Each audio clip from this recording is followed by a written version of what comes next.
now, hopefully. And down on the newsroom, of course, is the nerve centre on any day here at BBC News, but of course no, not more so than a general election where everybody is working at full pace. Now I'll just tell you, Geeta's over there, that's Studio E. If you look over there, the camera's just moving in that direction, and that is the radio team there. That's my colleagues at the BBC News channel over there in the centre. That's where the news desk is, and just in the back over there are the 6 and 10 and the 1 o'clock news team, so the bulletin teams, and everybody of course working very hard now that that general election has been called. Now we're up here on this floor because we're going to show you a bit more about the team's work at BBC Verify, which has really come into its own in this election campaign. If you just follow me round. Now, of course, any day of the week Verify are busy, but of course now it's all about fact-checking campaign statements, making sure that we can uncover the truth when it comes to disinformation, and also verifying social media videos and other claims and policies. Now, we're just walking past here. Last hour, we spoke to Mariana Spring. She's actually on Radio 4 at the moment, but of course she's doing a lot of work around disinformation. She's got undercover voters like she had in the US election, where she's going to be doing some work around the sort of social media messaging that different types of people have, and we'll have more on that, of course, through the campaign. But let's take you to the main Verify hub. You'll be familiar with this. These are the screens where we show a lot of data and bring some of the number crunching to life. And here are some of the banks of desks where all our teams are working. A lot of people don't appear on camera but do a lot of hard work behind the scenes. Someone who does appear on camera though is Ben Chu. Hello Ben. Hello Rajini. Formerly of BBC Newsnight, now you are policy and analysis correspondent with BBC Verify. Now Ben, your job during the election is about fact checking policy statements, claims by politicians and political parties, and also costing them, working out whether these things add up or not. So there's quite a lot to get through. Yep. Tell us what you've been working on today, because we've already had one announcement. Yeah, well, we've had this big announcement on what the Conservatives are calling a triple lock plus, which is the idea that they'll take pensioners out of the risk of paying income tax. Okay, so Ben sits here, does all his work, but of course it all comes to life on the screen in true Blue Peter style. Here's one he made earlier. That's right. So here's the chart. So just to sort of simplify it, first of all, this is a pledge by the Conservative Party to try and ease the tax burden on pensioners. Take us through what it actually means. Well, so they're saying that this move, this triple lock plus, will save pensioners hundreds of pounds a year by the end of the Parliament. So we need to put that in a bit of context though, and this is the appropriate context. This is the personal allowance you're seeing here. This is the amount up to which people can earn money, beyond which they start paying income tax. So if they're below this, they don't. And what you can see here is that it will be frozen in cash terms at around £12,500 until 2027. This is a result of a decision that Rishi Sunak and Jeremy Hunt have made in recent years. Important to recognise, Rajini, this is effectively a tax rise, because as people's wages and incomes naturally go up over time, more of them will get more of their income will be dragged into this area, so they'll start paying more tax. So that's the before, that's the status quo. That's right. But yeah.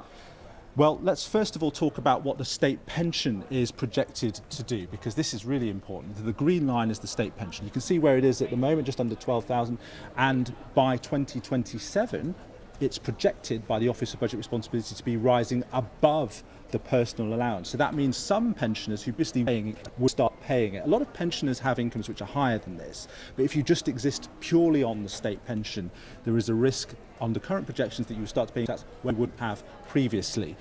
So what the Conservatives are proposing today is to create a new exclusive personal allowance for pension, which would be seen here in red line, about £13,000, and that would be rising over the period, and that would stop those pensioners, as you can see here, having the risk of paying income tax. So that's effectively a tax cut. So this would be, well, this is the argument. You could argue that this is a tax cut for pensioners. You could also argue it's merely taking pensioners out of the risk of having a tax hike, which was currently what was projected. Really important as well, Rajini, this is only a proposal for pensioners. So everyone else who's earning, they would still be hit due by this everyone else to hike. And Ben, what have the Labour Party had to say about this, or any other parties? Well, Labour have said that this is non-credible, they've called it desperate, but importantly, they haven't said that they would match it. They are matching the triple lock, but they haven't said that they will match what the Conservatives are calling this triple lock plus. So we'll wait to see over the coming days if they do or not. OK, thank you very much. And the nature of Ben's job means that whatever a politician might say this afternoon, we might be back here and he might be fact-checking and costing that. We just don't know, of course, but it's a very dynamic role, and there's plenty more from Ben on the BBC News website as well, of course, as on the BBC News channel. Well, there's loads of experts who work on Verify. Another one who appears on camera quite a bit is Robert Cuff, our statistics correspondent. So, Robert, a lot of people will be watching opinion polls very closely. You, of course, one of them. Not everyone takes too much weight in polls given recent years, but we do watch them.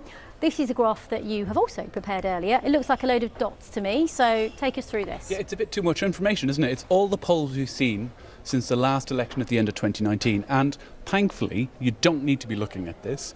At the BBC we're crunching all this down to pull out what the big trends are, what the averages driving the polls, and you can see there the big trends over the last Parliament, the kind of the big rises and falls at the start of lockdown, the vaccine bounce, Labour taking over around the time of Partygate, the mini budget, and really the Tories still sliding down, even though Labour are kind of in the mid-40s. Okay, and let's get a bit closer in, because this is where it gets interesting, isn't it? I think you can see, even though Labour are steady and the Tories are coming down, you can see one of the reasons why down here in that light blue you can see Reform coming up on the outside, causing more problems for the Tories to the left and to the right. So those are the trends since the last election. And of course, viewers can play with these data for themselves on bbc.co.uk/poll tracker, where we've got all the information there for people to take a look at. What about since the election was called? What polls have we had since then? We've had about 6 polls since then, and you can see the individual numbers here. So this is each party for each pollster, and we're seeing, you could see, like, some pollsters are giving Labour a 1-point bump. Opinion say that Tories are up by 2 since the election was called.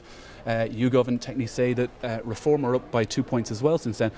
And you could get bounced around a lot by these ups and downs. I mean, the key thing about this thing, just to keep it simple, because again, it looks like lots of dots, is that you'll see some showing that the parties have dropped, some saying that they've stayed the same, and some saying that they've gone up, and by very marginal amounts, +2, -2. So I would say keep it even simpler than that. Don't worry about the individual polls. Look at the average. Look at the average over all these polls of what's happened to Labour. Not very much. What's changed for the Tories? Not very much. The same with Reform, the Lib Dems, Greens. Really, you get bounced around too much if you focus on the details. Zoom out, take a look at those big average trend lines, and that'll tell you what's really going on. And of course, since they only finished collecting these data on Saturday, probably too early for the election campaign to have had much of an effect on people's voting intentions as they're giving it. But at the moment, from what you've shown, polls still suggest that Labour's far out. Far ahead. That 20-point gap that I showed you a couple of seconds ago, that hasn't really changed.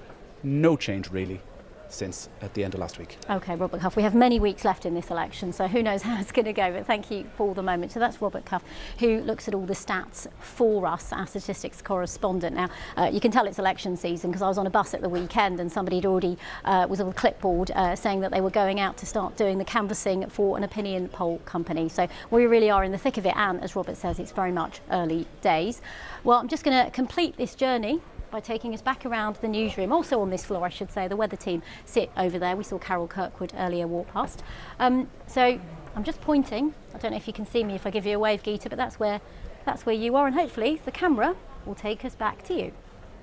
By magic, as though by magic, across the newsroom. It's an amazing shot. Thank you very much indeed, Rajini and all the team, and we're going to be seeing lots more of all that in the coming days and weeks. Well, the upcoming election will also pose challenges, of course, for Scotland, specifically the battle that the SNP now faces against the resurgence of Labour. Let's talk through this. We're joined by Rachel Amory, political correspondent for The